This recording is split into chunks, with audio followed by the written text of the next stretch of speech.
성도님들 안녕하십니까? 오늘 함께 묵상할 말씀은 여호수아 16장입니다.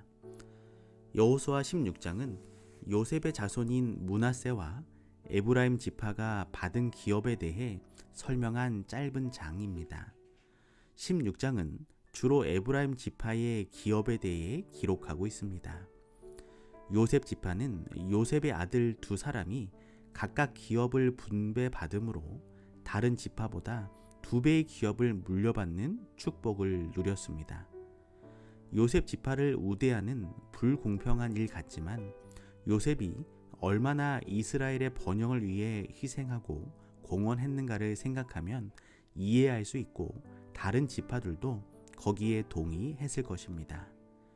여호수아 16장의 처음 부분 1절에서 4절은 요셉 자손이 받은 땅의 경계에 대한 소개이고, 둘째 부분 5절에서 10절은 그 중에서도 에브라임 지파가 받은 기업의 경계에 대한 기록입니다. 여호수아 16장 1절에서 4절입니다.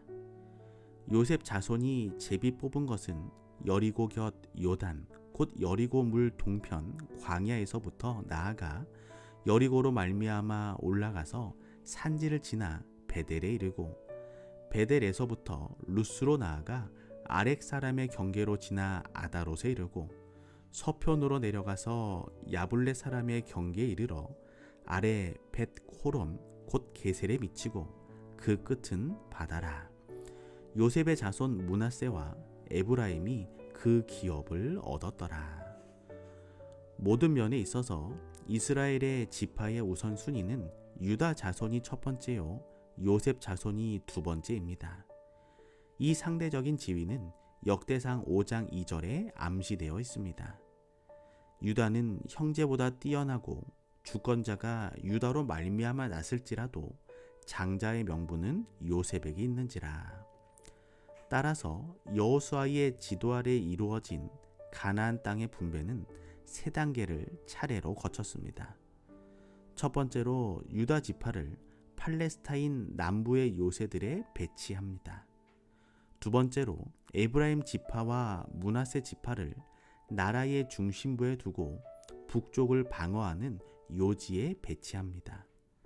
세 번째로 유다와 요셉 지파가 차지하고 남은 땅, 곧 그들의 변두리 지역에 나머지 지파들을 배치합니다. 요셉 지파는 므낫세 반 지파가 요단 동편에서 넓은 땅을 이미 차지했음에도 불구하고 요단 서편에서도 토질이 비옥한 가나안 중앙 지역을 배당받는 특권을 누렸습니다. 요셉이 자신에게 닥친 극심한 시련을 믿음으로 이겨내고 자기 친족들을 기근에서 구해내어 번영을 이루기 위한 공로를 인정받아 르우벤 대신 장자의 명분을 얻었기 때문입니다. 여호수아 16장 4절입니다. 요셉의 자손 므낫세와 에브라임이 그 기업을 얻었더라. 므낫세는 있다란 뜻입니다. 요셉은 하나님이 그의 고난을 잊게 해준 것에 감사해서 이 이름을 자기의 장자에게 지어 주었습니다. 에브라임은 2배의 결실이란 뜻을 가지고 있습니다. 이 이름은 하나님이 영원한 노예의 운명이 될 뻔한 그에게 행복한 가정과 두 아들을 주심에 대한 요셉의 감사의 표현이었습니다. 요셉은 아버지를 만나러 올 때에 그의 아들 므낫세와 에브라임을 데리고 왔습니다.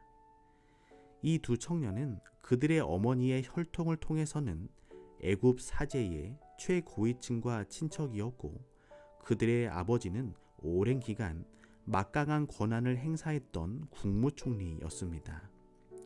그들이 애굽에서 출세하려고 마음만 먹으면 그들 앞에는 찬란한 미래가 열려 있었습니다.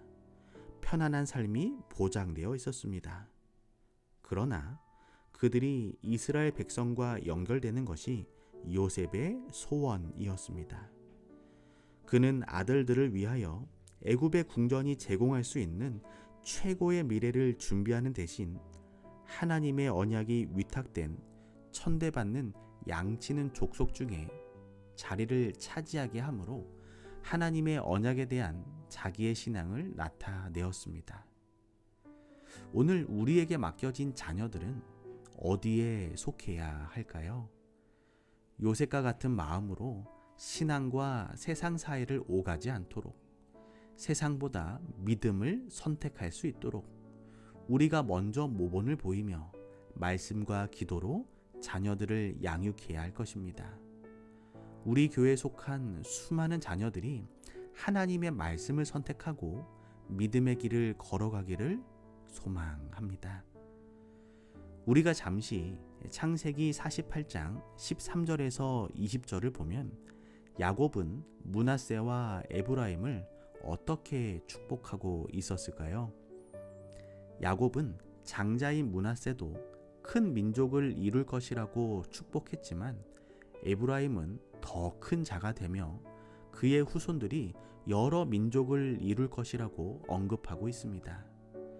이 축복은 사사기 시대 이후 계속하여 성취되기 시작했고, 그때로부터 에브라임 지파는 영역과 세력이 크게 증가하여 마침내 북쪽의 10지파 가운데서 지도권을 취했으며 이스라엘이라는 이름과 동등한 중요성을 얻게 되었습니다. 그 후의 역사는 이 축복이 단지 임종 직전에 있는 조부 야곱의 실수나 편애에서 나온 것이 아니라 하나님께로부터 온 것이며 분명한 예언적 의미와 효력이 지닌 것임을 보여주고 있습니다. 성경에는 장자보다 둘째가 장자의 특권을 얻는 경우들이 나오고 있는데, 우리는 하나님의 깊은 섭리를 알 수는 없지만 아마도 미래를 아시는 하나님께서 그들의 타고난 품성과 신앙심을 미리 보셨을 것입니다. 그러나 그 축복은 그가 순종할 경우에만 유효한 것이었습니다.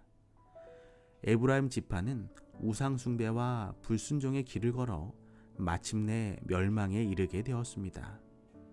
성경을 보면 하나님을 신실히 믿는 성도에 대해 축복의 말씀들이 많이 있습니다. 하지만 그 모든 축복들도 우리가 하나님께 순종할 경우에만 받는 복들입니다. 오늘 우리의 삶이 하나님께 끝까지 순종하는, 그리하여 성경에 약속된 수많은 축복들을 우리가 삶 가운데 누리며 사는 성도님들 되시기를 소망합니다. 여호수아 16장 10절입니다. 그들이 게셀에 거하는 가나안 사람을 쫓아내지 아니하였으므로 가나안 사람이 오늘날까지 에브라임 가운데 거하며 사역하는 종이 되니라. 에브라임 지파가 게셀에 거주하는 가나안 족속을 쫓아내지 않은 것은 이기심 때문이었습니다. 쫓아내거나 죽이는 것보다는 종으로 삼아 부리는 것이 실제적인 이익이라는 계산이 앞섰던 것입니다. 그러나 그것은 하나님의 명령에 어긋나는 행동이었습니다. 후에 에브라임 지파는 남북 분열 왕국 당시 야곱의 축복대로 북쪽 이스라엘 10지파 중에서 주도권을 잡았지만 우상 숭배에 휩쓸려 나라가 망하는 비극을 초래했습니다. 에브라임의 실패는 아무리 축복과 유리한 조건들을 가지고 있어도 하나님께 불순종하면 그것들이 아무 소용이 없으며 결국 망할 수밖에 없다는 교훈을 우리에게 가르쳐주고 있는 것입니다. 오늘은 한성민 집사님 가정을 위하여 기도합니다.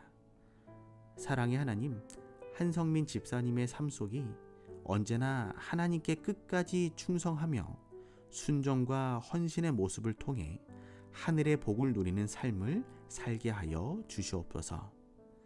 특별히 이혜진 성도님에게 하나님의 손길을 더하시어 선물로 주신 태중에 있는 아이가 건강하게 태어날 수 있도록 하나님께서 언제나 돌보아 주시고 끝까지 함께하여 주시옵소서. 또한 이혜진 성도님의 건강을 지켜주시고 그 마음에 하늘의 평안함을 주시옵소서. 사랑의 예수님의 이름으로 기도합니다.